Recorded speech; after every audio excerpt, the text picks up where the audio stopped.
हरि बोल। पद रत्नाकर का पाठ, पद संख्या 19। हे राधे हे श्याम प्रियतमे, हम हैं अतिशय पामर दीन। हे श्याम प्रियतमे, हम हैं अतिशय पामर दीन। भोग राग में काम कलुष में, मन प्रपंच रत नित्य मलिन। भोग राग में काम कलुष में, मन प्रपंच रत नित्य मलिन। शुचितम दिव्य तुम्हारा दुर्लभ, यह चिन्ह में रस में दरबार।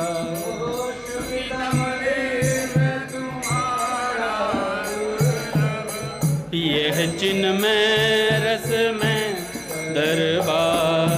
ऋषि मुनि ज्ञानी योगी का भी नहीं यहाँ प्रवेश अधिकार।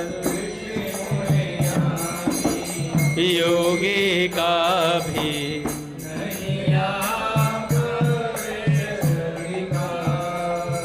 फिर हम जैसे पामर प्राणी, कैसे इसमें करें प्रवेश। हम जैसे पामर प्राणी, कैसे इसमें करें प्रवेश। मन के कुटिल बनाए सुंदर, ऊपर से प्रेमी का वेश। मन के कुटिल बनाए सुंदर, ऊपर से प्रेमी का वेश। पर राधे यह सुनो हमारी, दैन्य भरी अति करुण पुकार। राधे सुनो हमारे, दैन्य भरी अति करुण पुकार। बड़े एक कोने में जो हम देख सकें रस में दरबार।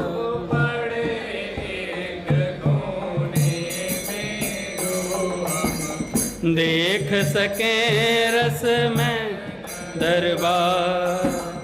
अथवा जूती साफ करें झाड़ू दे सौंपो यह शुचि काम। अथवा जूती साफ करें झाड़ू दे सौंपो यह शुचि काम। म्रज कण के लगते ही होंगे नाश हमारे पाप तमाम।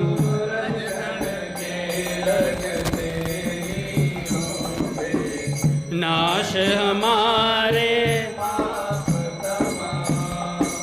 होगा दंभ दूर फिर पाकर, कृपा तुम्हारी काकण लेश। होगा दंभ दूर फिर पाकर, कृपा तुम्हारे काकण लेश। जिससे हम भी हो जाएंगे रहने लायक तव पद देश। हो जाएंगे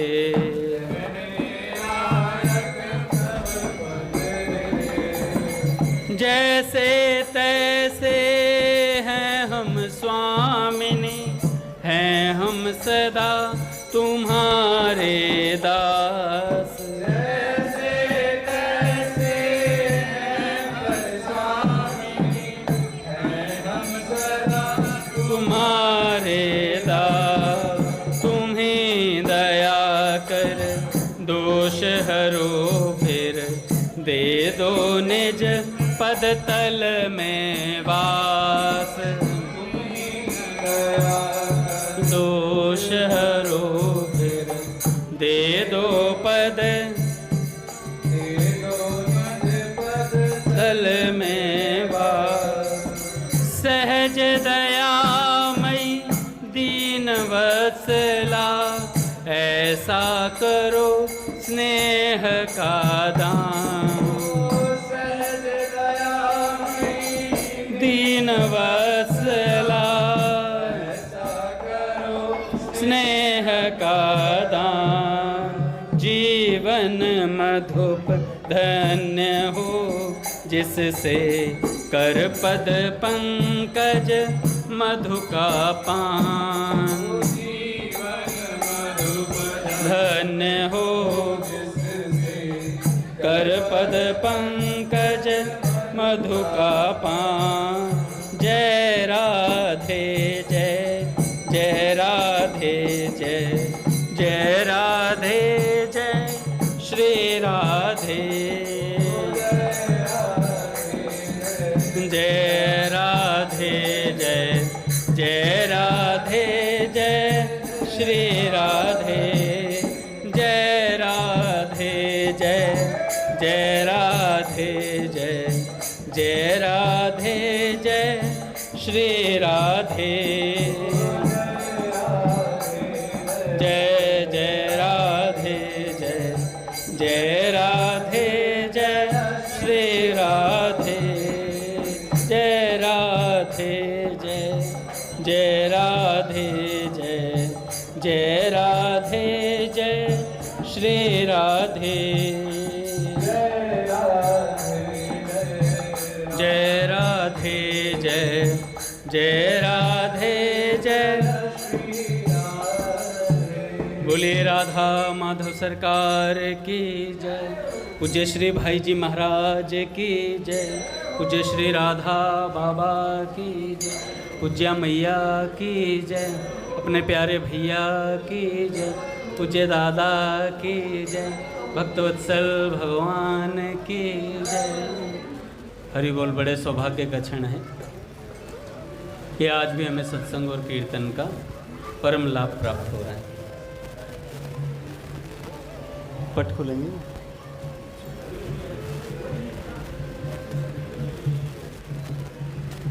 हरि बोल। पहले संतों के कुछ वाक्य, उसके बाद भक्त चरित्र।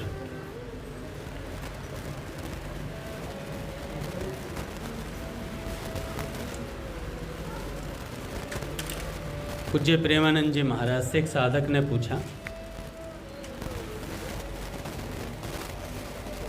गुरुदेव हृदय में प्रभु से मिलने की व्याकुलता कैसे बढ़े? तो महाराज जी कहते हैं,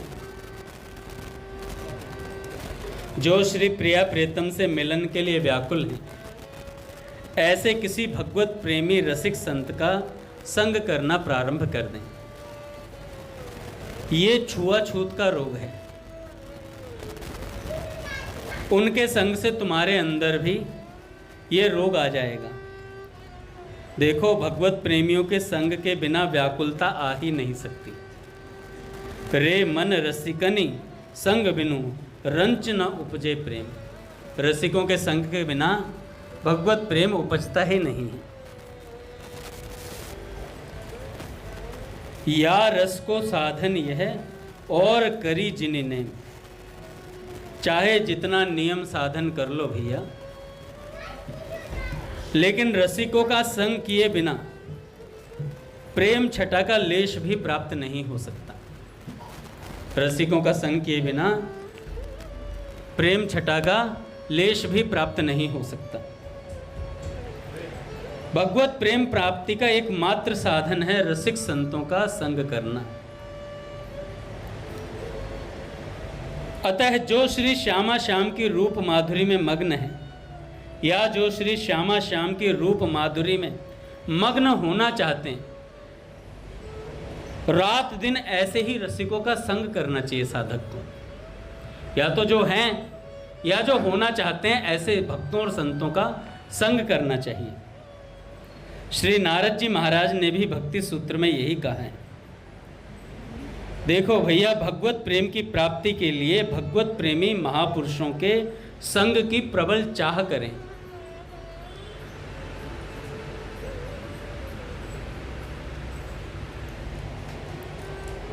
यहां तक कि प्रभु के संग से भी व्याकुलता नहीं प्राप्त होती, भगवान के संग से भी भगवान के प्रति व्याकुलता प्राप्त नहीं होती। श्री उद्धव जी श्री कृष्ण के साथ हर समय रहते हैं। श्री उद्धव जी श्री कृष्ण के साथ हर समय रहते थे, लेकिन कहलाते क्या हैं? ज्ञानी उद्धव। कहलाते क्या हैं? ज्ञानी उद्धव, प्रेमी उद्धव नहीं कहलाते। जब प्रेम स्वरूपा ब्रज गोपियों का संग मिला, वे उनकी चरण रज में लौटे, तब वे प्रेमी उद्धव बने। सुनी सुनी ऊधो प्रेम मगन भयो, लोटत घर पर ज्ञान गर्भ गयो। इसलिए भगवत दर्शन प्राप्त हो जाने से भी बड़ी चीज है भगवत प्रेमी महात्माओं का संग प्राप्त होना। कितनी सुंदर बात कही है महाराज जी ने कि भगवान की प्राप्ति से भी ऊपर बढ़कर है भगवत प्रेमी महात्माओं के संग की प्राप्ति होना। कितने ऐसे भक्त हैं जिन्होंने भगवत साक्षात्कार करने के बाद भी प्रभु से यही मांगा है कि हमें अपने प्रेमी भक्तों का संग दे दो। भगवान शंकर तो स्वयं बार बार कहते हैं कि बार बार बर मांग हूँ हर्ष देव श्री रंग, पद सरोज अन पायनी भक्ति सदा सत्संग। तो जो भगवत प्रेमी महात्मा जन हैं, श्री प्रिया प्रियतम की चर्चा कर रहे हैं, उस चर्चा को सुनने का अगर चाव बढ़ जाए तो हमारे अंदर प्रिया प्रियतम से मिलने की निश्चित व्याकुलता आ जाएगी। निश्चित व्याकुलता आ जाएगी।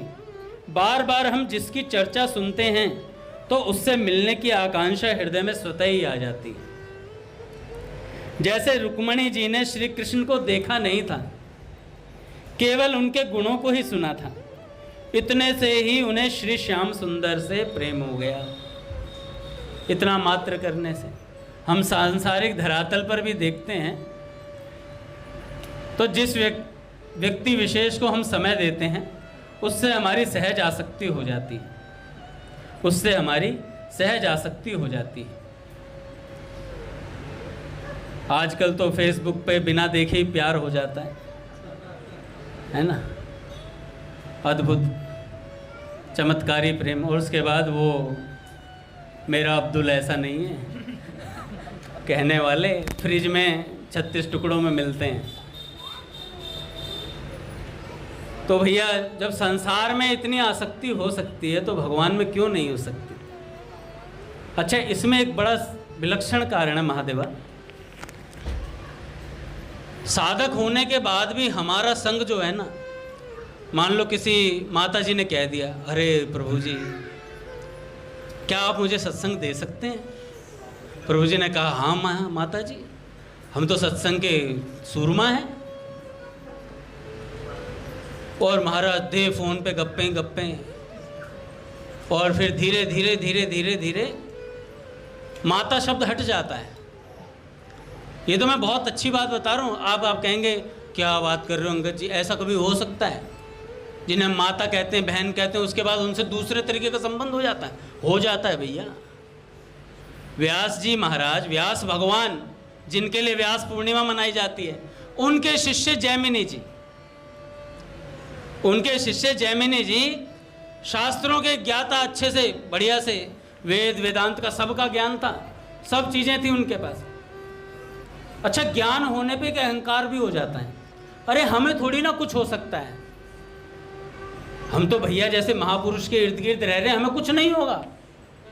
अच्छा, रह भैया के इर्द गिर्द रहे, जैसे जैमिनी जी व्यास जी के आसपास रह रहे थे, हम रहते संत महात्माओं के निकट ही हैं, पर कुसंग करते हैं, कुसंग होता है। और जैसे ही कुसंग होता है ना, जो बिरंची शंकर सम हुई, ब्रह्मा जी भी बन जाओगे ना तब भी नीचे आना पड़ेगा। आ ब्रह्म भुवनान लोका पुनरावर्तनो अर्जुन, कि दोबारा आना पड़ता है ब्रह्मा जी के लोक तक जाकर के। तो अपने को ब्रह्मा विष्णु महेश ना समझे, बी ए सिंपल साधक, एक सिंपल साधक होना चाहिए हमें। एक बड़ी अच्छी बात बताता हूँ, अम्बरीश जी महाराज भगवान का कितना भजन करते थे, बहुत भजन करते थे महाराज। उनकी दैन्यता देखने लायक एक बार नारद जी महाराज आए। नारद जी महाराज एक पोथी लेकर के आए, ग्रीन कलर की डायरी। तो अम्बरीश जी ने पूछा कि गुरुदेव, अच्छा नारद जी किन के पास जाते हैं? उनके पास जाते हैं भैया जिन्हें भगवत प्राप्ति की लालसा है, व्याकुलता है, जो भगवान के प्रेम में मग्न रहता है, उनके पास जाते हैं। देखिए बाबूजी के पास है, आपने देखा होगा अधिकतर महात्माओं के पास गुरुदेव जाते हैं। अंगिरा ऋषि जी और नारद जी महाराज दोनों साथ ही रहते हैं महात्माएं।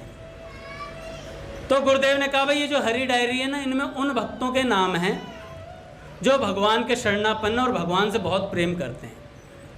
तो अम्बरीश जी ने कहा कि गुरुदेव मैं भी देखना चाहता हूँ। तो अपने नाम की सबको तलाश होती है।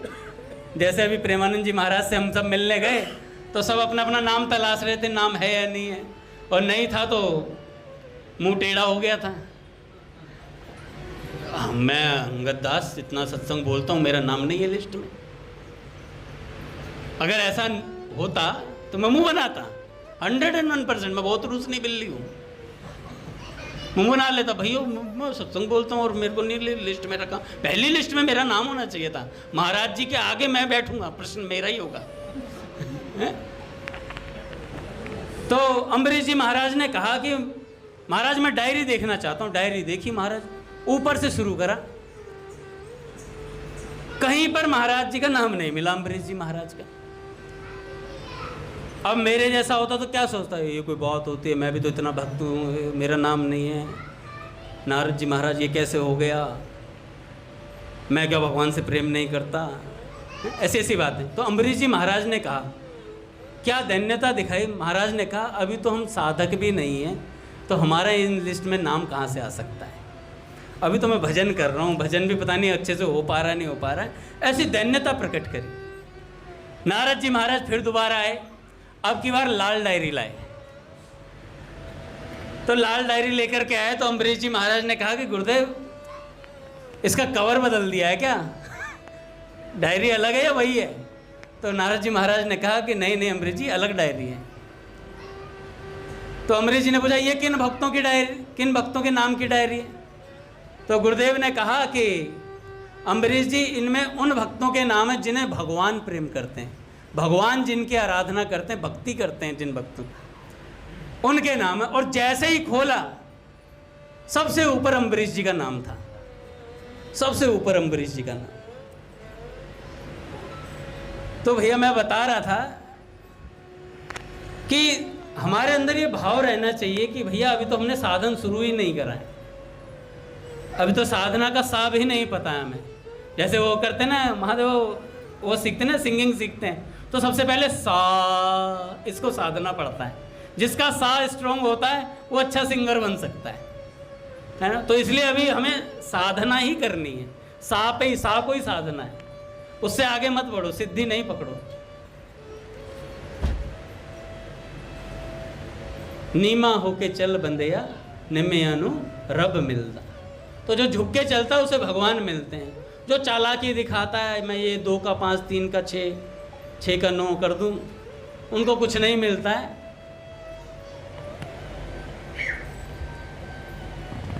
तो अम्बरीश जी महाराज ऐसे भक्त हुए।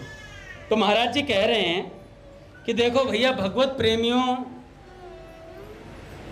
के मुख से चर्चा सुननी चाहिए, संग करना चाहिए, तब व्याकुलता बढ़ती है।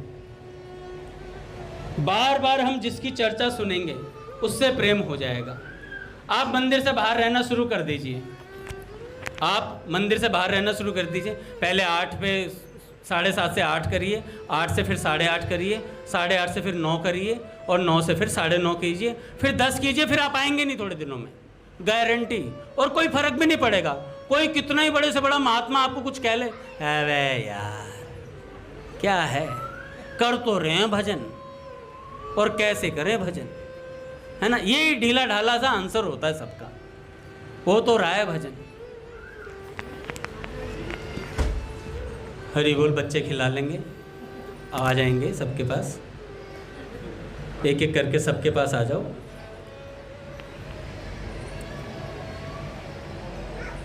ऐसे ही जब हम भगवत प्रेमी महात्माओं के द्वारा प्रियालाल के स्वभाव, रूप, माधुरी और नाम गुण लीला चिंतन को सुनते हैं तो हमारे हृदय में गोपाल व्याकुलता उत्पन्न होती है। हैं? अच्छा, दूसरे का नाम ले दो कितनी जल्दी हंसी आती है,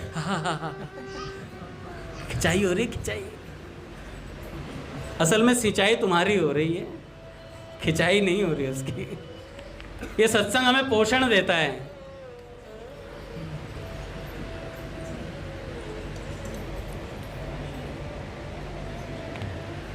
तो ऐसे ही महाराज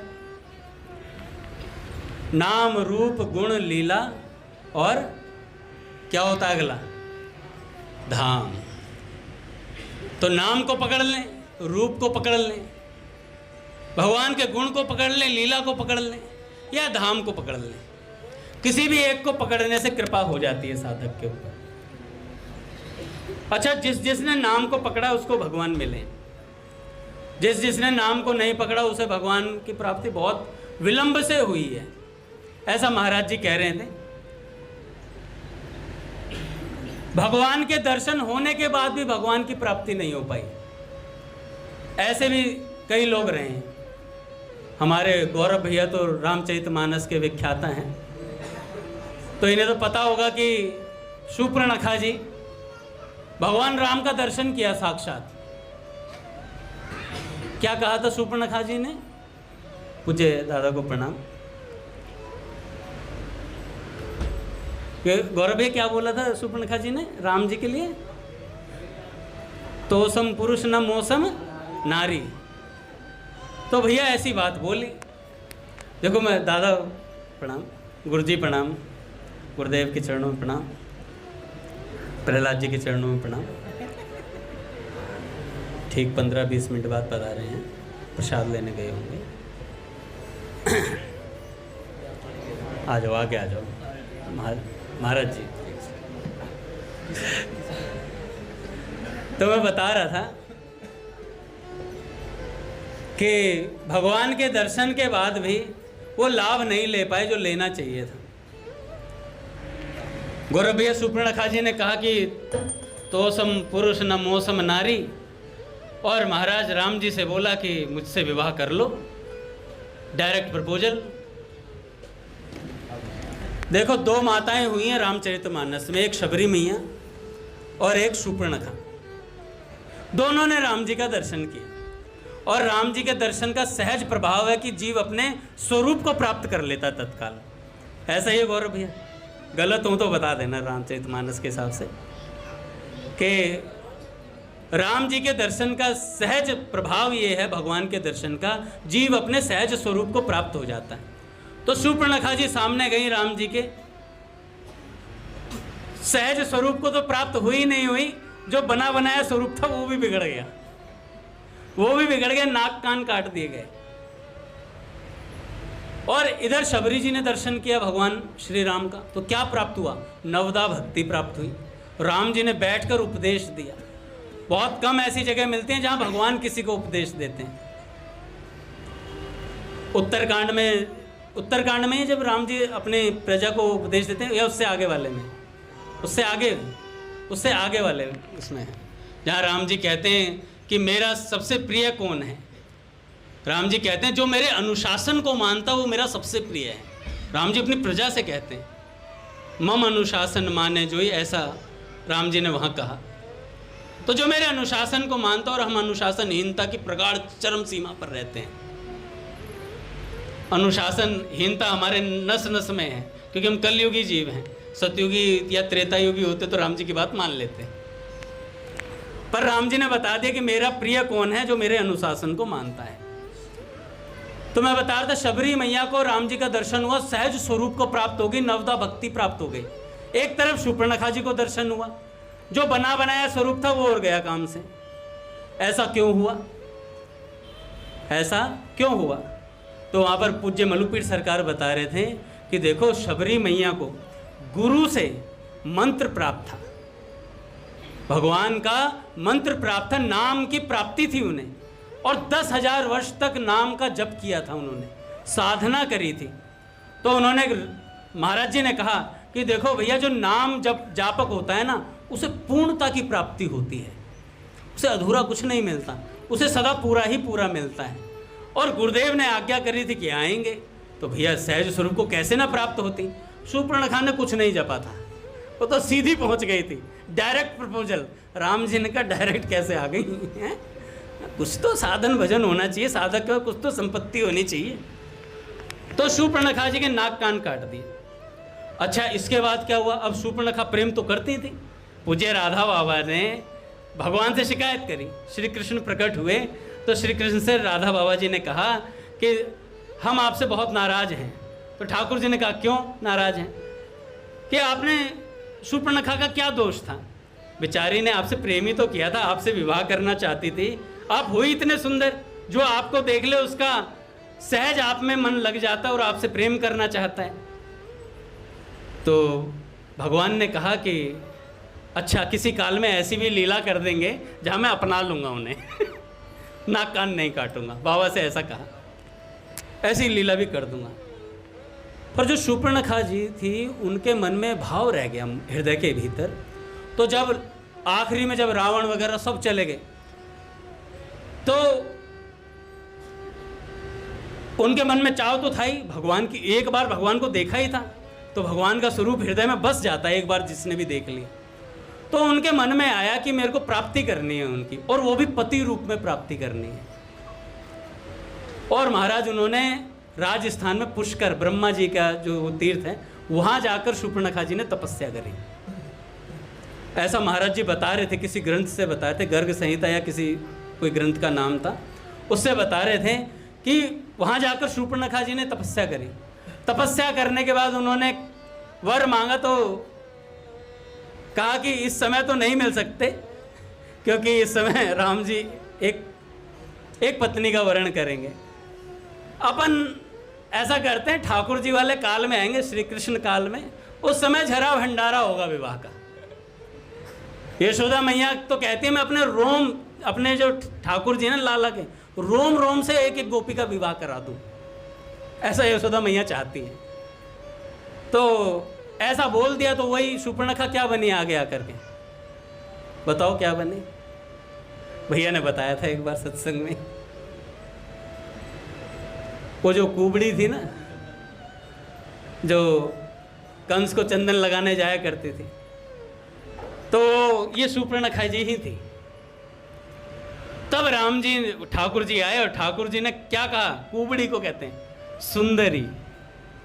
सुंदरी कह के संबोधन करते हैं, ठोड़ी पे हाथ लगाते हैं, पैरों से उसके अंगूठे को दबाते हैं और यूं सीधा खड़ा कर देते हैं। तो प्रणय की भावना थी, पति रूप से चाहती थी, तो साथ में ले गई ठाकुर जी को अपने घर पे। हृदय में संत कह रहे थे कि काम वासना थी उनके हृदय के अंदर, तो ठाकुर जी को अपने घर ले गई। पर संतों ने इस बात को श्रेष्ठ नहीं माना। देखो, बहुत से ऐसे संत होते हैं जो बहुत उच्च ज्ञानी होते हैं, पर संतों की, साधुओं की श्रेणी में उनका नाम नहीं आता। उच्च प्राप्ति होने के बाद भी नाम नहीं आ पाता, क्योंकि साधु समाज उन्हें स्वीकार नहीं करता। ऐसे ही महाराज जी बता रहे थे कि शूर्पणखा जो थी ये बन गई कुबड़ी, उसके बाद भगवान ने स्वीकार कर लिया, अंगीकार कर लिया उन्हें, और उसके बाद भी साधु समाज में उनकी वाहवाही नहीं हुई। तब क्या किया उन्होंने? अब उन्होंने क्या किया? जा कर के शूर्पणखा जी के मन में भाव तो था ही उनके कि भैया ठाकुर जी की प्राप्ति तो हो गई, पर मुझे वो आदर नहीं मिला। तो जाकर कहीं नहीं गई, सीधा वृंदावन पहुंची, और वृंदावन जाकर गोपियों की उपासना करी उन्होंने, शूर्पणखा जी ने। और तब गोपियों की चरण रज की उपासना करके उस स्थिति को प्राप्त किया जिस स्थिति को गोपांगनाएं प्राप्त करती हैं, ऐसी साधना। तो महाराज जी ने कहा कि देखो भैया, बिना नाम को साधे किसी को आज तक कुछ प्राप्त नहीं हुआ। बिना साधना के कुछ किसी को प्राप्त होता ही नहीं है। साधना चाहे भगवत प्राप्ति से पहले कर लो, चाहे भगवत प्राप्ति के बाद करो, करनी तो पड़ेगी, ये बात तो निश्चित है।